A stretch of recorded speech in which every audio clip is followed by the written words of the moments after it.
Hello, everyone. Welcome to Mentally Strong Mums. My name is Elena Bishop, and this episode, I want to be able to talk about gratitude and appreciation. Sometimes, especially as mums, with all of our mental load, all of our decision fatigue, trying to manage everything, sometimes we always feel like we're completely alone, like we're the ones that have to sacrifice everything. We're the ones that have to think and plan about everything.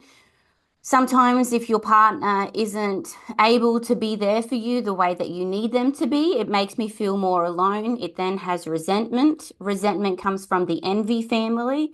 And when resentment comes in a relationship from the envy family, it almost feels like I'm jealous because you don't have to have all these pressures on you, but all of the pressures are on me. And I feel like if it wasn't for me, nothing would run or nothing would get done. So then it's this resentment because I feel like I'm completely alone in all of this. All of the mental load is on me. Nothing would exist or get done or evolve without me.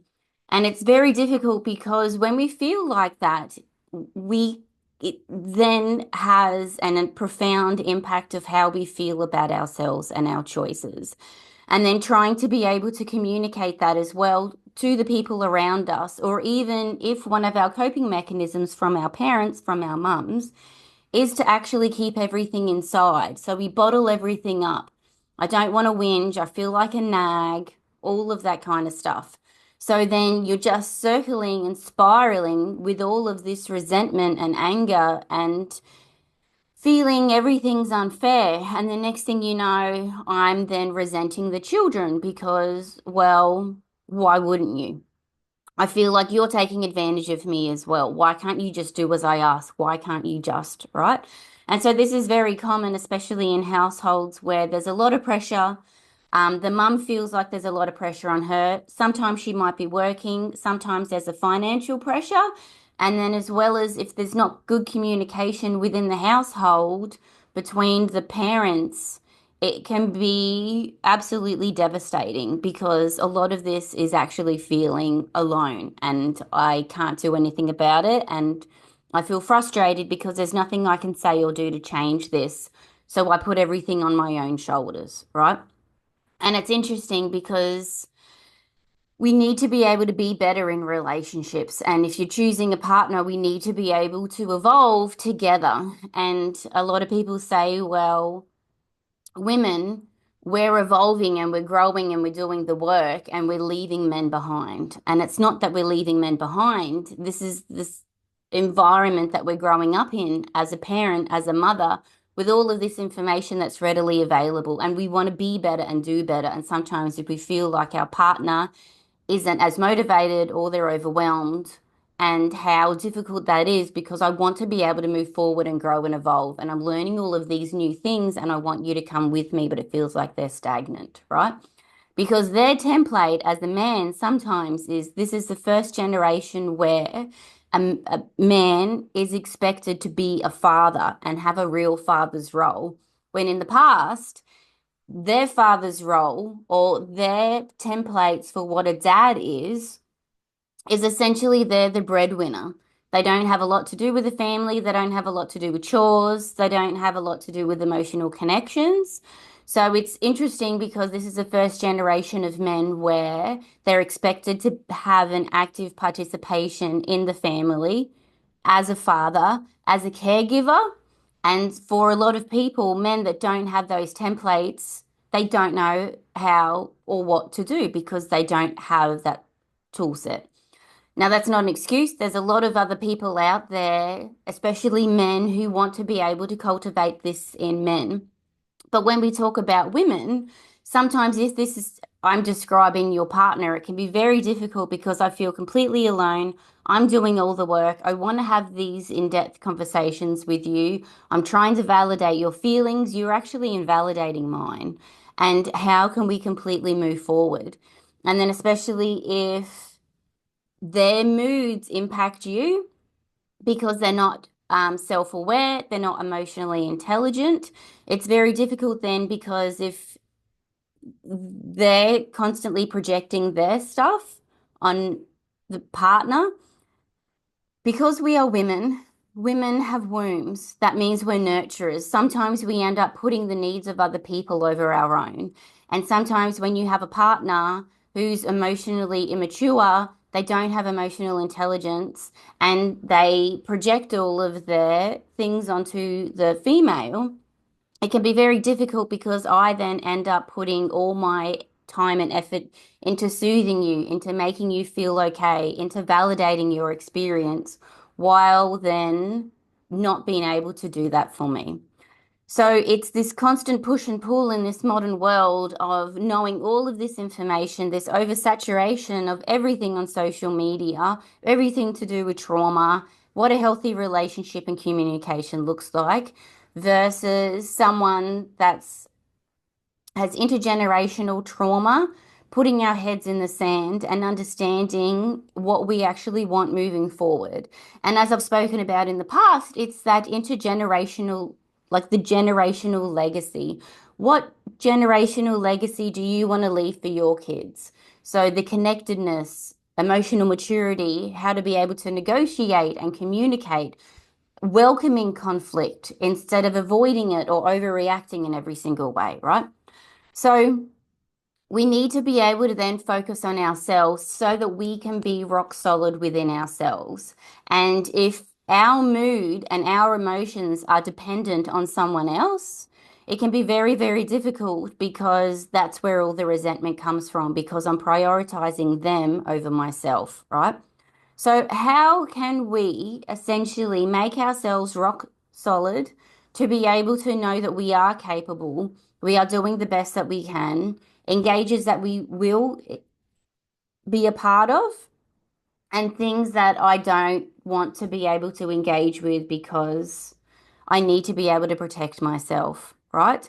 So, this is when sometimes knowing about yourself and making yourself rock solid so that you are completely regulated all the time, you don't get sucked into things, you're able to articulate yourself in a calm way, to be able to self advocate and then if you've done that in a lovely, logical way without emotions, just being able to be factual about what you need and how you feel, then at least you know that you've done everything within your power to be able to know that you are trying your best, you are a good mum.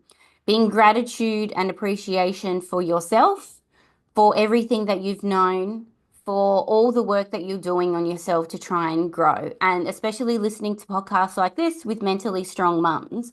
If you listen to any sports person, any athlete, anyone in the Olympics, even if it's Ash Barty or Kerr, the soccer player, they all have the physical ability to be able to compete and be obviously phenomenally amazing.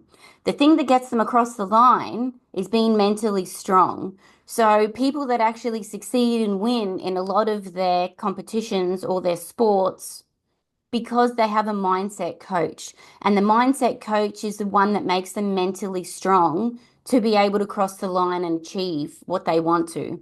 Because don't believe everything you think. Sometimes your thoughts, when you spiral, especially if we come from trauma or something bad has happened to you, a lot of the time, naturally, as a coping mechanism, your brain will actually come back into a victim mode and blame myself. I shouldn't have done that. I should have known better. I can't believe I chose that. And I'm not going to get that into that too much. That's a whole therapy session within itself. But we need to be able to graduate into looking at things from the bigger perspective to see, you know what? I am a good mum. I am trying my best. I am trying to better myself. I appreciate all the work that I've done. And how can I then have that beautiful connection with my children? All right. Being able to be completely regulated and grow within yourself, as well as trying to heal your past hurts, heal your past intergenerational traumas so that you can then speak about yourself. There's also this thing called the self-fulfilling prophecy. You want to be able to think positively about yourself that I am capable, I can do my best, everything's going to work out for me. I know that I am a good mum. I know that I'm determined. I know that I'm resilient. Everything's going to be okay. And so that then will be your self-fulfilling prophecy and come true. Hashtag manifesting, right? But if you're from the other side where you're like, I'm not good enough, I can't ever do this, I feel like I'm completely alone, no one loves me, I'm not connected, I don't belong, I'm not, right? Then that will then be your self-fulfilling prophecy and what you will end up with, right? There's also this thing called a locus of control. You can either have an internal locus of control or an external locus of control. External locus of control is blaming it on everyone else or the circumstances, how I just have bad luck. They're biased, they don't like me anyways, I can't do anything right. It's not fair. I always feel like I'm marginalized in some way. But if you have an internal locus of control, that means that I do have choices. I can have free will. I do believe in my capabilities. If I just stick to it and I learn and evolve, everything will work out for me, right? So that's understanding how you're able to then just make little shifts within your life and the way that you perceive everything so that you can start to build yourself rock solid, okay? So that other people can't influence you, they can't change your mood, they can't change your state. And that's the purpose of all of this as well. There was this interesting thing that I heard, your body is your house and your body is where your emotions are. If you're allowing anyone, such as your boss or your in-laws or your own parents or your partner, to be able to say and do things so that you then put all of your eggs in their basket. So if they're happy with you, then you're happy with yourself. But if they're angry with you, you're angry with yourself. Or if they think that you haven't done well or that you are incompetent or you haven't X, Y, and Z, that's then how I feel about myself. I don't want to do that anymore. I want to be able to keep my emotions and my stuff in my house so that I truly believe in myself and know that I'm doing the right thing. I am good enough and I am worthy. I am a good human. So that when people say those different things about you, you can take it on board, but it doesn't then change the way that you feel yourself, okay? Knowing that we all can do better and we all make mistakes, but we can also learn from them, as opposed to feeling shame. And shame is, I'm not good enough. I can't believe I did that. There's something wrong with me. I am completely alone. I'm not connected at all, right? So we just need that little shift, and they call that cognition because it's our forehead. A frontal lobe, which is regulated, all right? Prefrontal cortex, okay? So we need to be able to do things that we can make ourselves really strong and bulletproof and know that we're doing the best that we can, right? So whether it be something that you appreciate or that you have gratitude for, so you can have little mantras. So sometimes my mantras lately are people go out of their way for me. So I genuinely see different things throughout the day where people are kind and people go out of their way for me. So that when they do, I see it with my eyes and I say it and then it reinforces it. There was a phase where I was like, well, I get things for free all the time, right? And then next thing you know, that's all I can kind of see. And I know that people are really lovely. I am connected. So it's the little mantras that you're saying to yourself. And another mantra is everything works out for me. So that when everything works out for you, it gives you confidence in yourself that you are okay, you are worthy, you are deserving, everything does work out, right? Even when you want to set expectations on what you want to do or resolutions, whether it comes to relationships or even weight loss, self-care, if you're doing something fabulous for yourself, like you've decided you want to do a marathon or start a little side hustle, instead of having the goals of something specific like I need to lose 10 kilos, you actually want a realistic resolution such as I want to be able to have respect for my body and move it every single day. Because when I move it every single day, it will then result. Or I want to be able to make healthy choices and not drink as much. I want to make healthy choices and only eat foods that have had a life. So that means they're not processed. It means they've either been grown somewhere, right? Also, being able to then being selfless and do acts of kindness for other people, whether it be for your kids, going out of your way, really feeling connected, and then they will then learn that and it will be reciprocal to you. All right. What kind of household do you want to have and cultivate within your kids, right? So even if you want to write down your goals about who you want to be, you can even, it's a really good thing as well. You can write down on one list on side of the paper the things that you chastise yourself about, or you emasculate yourself about, or you don't think like you're worthy. So I don't feel like I'm good enough. I don't feel like I'm worthy. I don't feel like I'm connected. I feel like I can't trust anyone, right? So if you write those down on one side of the piece of paper, and then on the other side of the piece of paper, write the opposite of what you want to believe. And then from now on, with self-fulfilling prophecy, with internal locus of control, with appreciation and gratitude, with keeping your emotions in your house, with building yourself like you're bulletproof, as well as being mentally strong as your own mindset coach. Start brainwashing yourself with the positive things on the opposite side. All right. We can just make little shifts because you have to understand what are your negative core beliefs, the way that you think negatively about yourself, whether it's shame, disappointment, alone, no control. And then how can we change that within yourself to be able to actually know that I do have a choice? I am worthy. I am good enough. I am doing the best that I can to be able to lift your vibration, being able to lift your happiness, know that you have control and choices over your life. All right. I appreciate you coming today. And I know that was a lot in a short period of time.